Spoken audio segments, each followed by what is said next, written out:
Aujourd'hui, nous sommes dehors dans le cours et on a pour but d'observer des élèves en train de courir pour une étude très particulière. Cette étude, c'est de calculer le pourcentage d'élèves possédant certains types de fibres en mesurant la vitesse dont ils courent. On a trouvé que... Oh, secours! Quelqu'un s'est blessé. Il courait à une vitesse très lente et n'était même pas capable de courir 100 mètres. En conclusion, il possède des fibres de type 0. Je suis docteur, viens avec moi.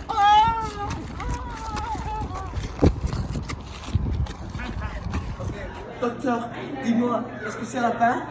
Mais non, mon ami, je t'expliquerai tes conditions. Dans le corps, il existe 3 grands types de muscles qui dominent. Les muscles lisses, qui sont présents dans presque tous les organes et qui produisent des types de contractions involontaires, et le muscle cardiaque qui est présent dans le cœur pour assurer la bonne circulation du sang dans le cœur, qui produit aussi des types de contractions involontaires. Imaginons qu'à chaque fois on voulait pomper notre cœur ou déplacer les aliments dans notre estomac, on devrait y penser. Mais c'est impossible. Cependant, il existe un type de muscle qui produit des types de contractions volontaires, et c'est probablement le type de muscle que vous connaissez mieux. Les muscles squelettiques. Mais non, je ne parle pas seulement de biceps et de triceps et des abdominaux, mais il existe plusieurs différents types de muscles squelettiques, et chacun est contrôlé par vous-même. Pour courir, vous devrez vouloir courir. Mais ces contractions, comment sont-ils contrôlées?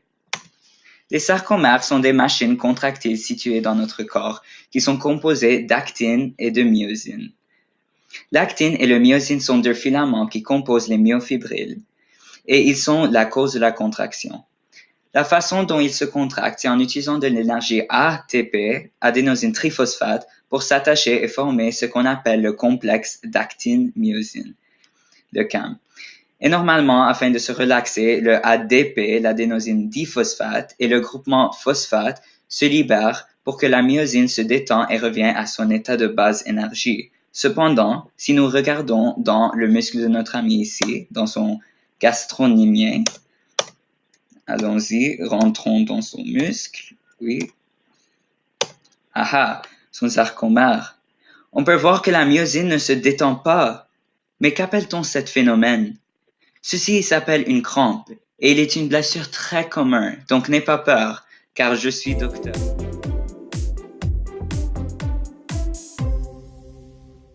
Donc, que faisais-tu lorsqu'on vous a trouvé?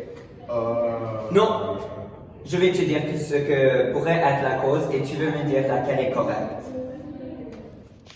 Donc, tes crampes pouvaient être causées par l'exercice excessif, parce que en ne donnant pas assez de temps pour ton corps à régénérer l'ATP qu'il a besoin pour fonctionner, tu perturbes d'autres fonctions essentielles dans ton corps qui peut certainement causer un dysfonctionnement du muscle. En plus, sans faire des rituels pré-exercice comme les étirements, tu risques de déchirer le tissu du muscle. Les crampes sont aussi vraiment communs chez les personnes qui ont une carence dans les vitamines, les minéraux et dans l'eau. Comme par exemple, le calcium est très important car il permet la liaison entre l'actine et myosine, le CAM, que j'ai mentionné. Donc, une carence en ceci peut certainement perturber le fonctionnement du sarcomère qui produit les contractions. Le sodium et le potassium sont aussi 2 minéraux très importants pour la conduction de l'influx nerveux dans le corps. Dans de cas rares, il est aussi possible que votre crampe est causée par d'autres facteurs comme la maladie de l'hypothyroïdie, l'alcoolisme ou même la grossesse. Il est très important à noter que les crampes peuvent être causées par divers types d'activités ou de sports, mais contrairement à la plupart des blessures, les crampes ne sont pas nécessairement causées par des sports à contact, comme le football, et peuvent être causées par n'importe quelle activité qui requiert du mouvement. Mais je crois qu'on peut assumer que la cause de tes crampes sont liées à l'exercice intensif que tu as fait.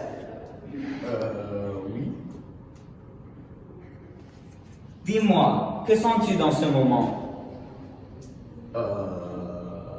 Non, je te dirai les symptômes, et toi, dis-moi si c'est vrai. Pour les crampes, il n'existe pas trop de symptômes. Tu sentiras de la douleur dans le muscle qui se contracte et au pire aller, tu sentiras une sensation de paralysie qui peut durer environ peut-être 15 minutes. Dans le cas des crampes, cependant, causés par l'exercice ou par la malnutrition, les crampes n'ont pas de symptômes sévères et ne causent pas des effets à long terme. Lorsqu'ils sont causés par des maladies, la douleur peut être persistante et peut durer plus longtemps. Et c'est très important d'aller voir un docteur dans ce cas. Je vais maintenant essayer de te diagnoser. D'habitude, les crampes ne sont pas si sérieux, mais si les symptômes continuent à persister, il est très important de visiter un docteur. Donc je vais maintenant faire une examination physique pour tester sa santé générale et je vais aussi lui demander quelques questions. Je suis en train de tester sa santé physique générale afin d'essayer de trouver des maladies sous-jacentes. Je vais aussi lui demander des questions comme bois-tu assez d'eau? Fais-tu de l'exercice régulièrement? Prends-tu des médicaments? Et si oui, lesquels? Chacune de ces questions peuvent servir comme réponse pour diagnoser certains symptômes. En plus de ceci, je peux prendre des échantillons sanguins pour tester les niveaux de minéraux dans le sang afin de tester pour des carences en minéraux en niveau de globules ou d'hormones comme la thyroxine. Pour traiter ça, mon ami, je vais te dire comment prévenir pour la prochaine fois. Pour prévenir les crampes, tu peux t'étirer avant et après l'exercice. L'élasticité est une caractéristique fonctionnelle du muscle qui est la capacité du tissu musculaire de retrouver sa forme d'origine après une contraction. Et donc, en s'étirant, tu diminues le risque d'une contraction involontaire. Ensuite, tu ne devrais pas t'entraîner directement après manger, car la digestion demande de l'énergie, et la demande de l'énergie, c'est le besoin de sang aux muscles lisses et aux muscles qui produisent l'action. Donc, durant l'exercice, la bataille entre tes muscles volontaires et involontaires perturbe le bon fonctionnement des muscles produisant le mouvement. Finalement, essaye d'éviter la déshydratation et des taux élevés de caféine, car la caféine peut agir comme un stimulant pour faire réagir le système nerveux et causer des tensions involontaires des fibres. Ah, merci, docteur. Mais... Mais je n'ai pas terminé. J'ai encore à expliquer les traitements aussi. Et n'aie pas peur, je ne vais pas t'envoyer au centre de réhabilitation. Donc, pour traiter les crampes, il est très important de continuer à s'étirer, à étirer le muscle et à bouger le muscle, car sinon, la douleur continuera à persister car le muscle reste en mode de contraction. Mais si la peine est trop douloureuse, tu peux acheter des anti-inflammatoires afin de le soulager. Et si je trouve que tu as une carence en minéraux, comme en sodium ou en potassium, ou n'importe quel minéraux, je peux aussi te prescrire des comprimés de ce minéraux. Ok, je vais juste écrire le nom du médicament et toi, amène-le au pharmacie et prends ça.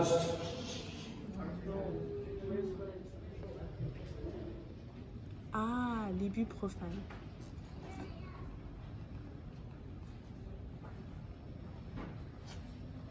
Merci beaucoup. Ah, de rien.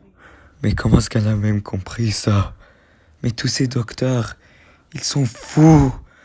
Ah!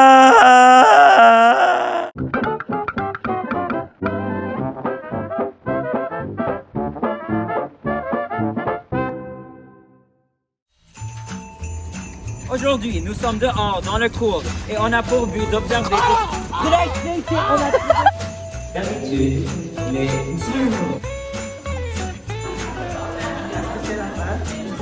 donc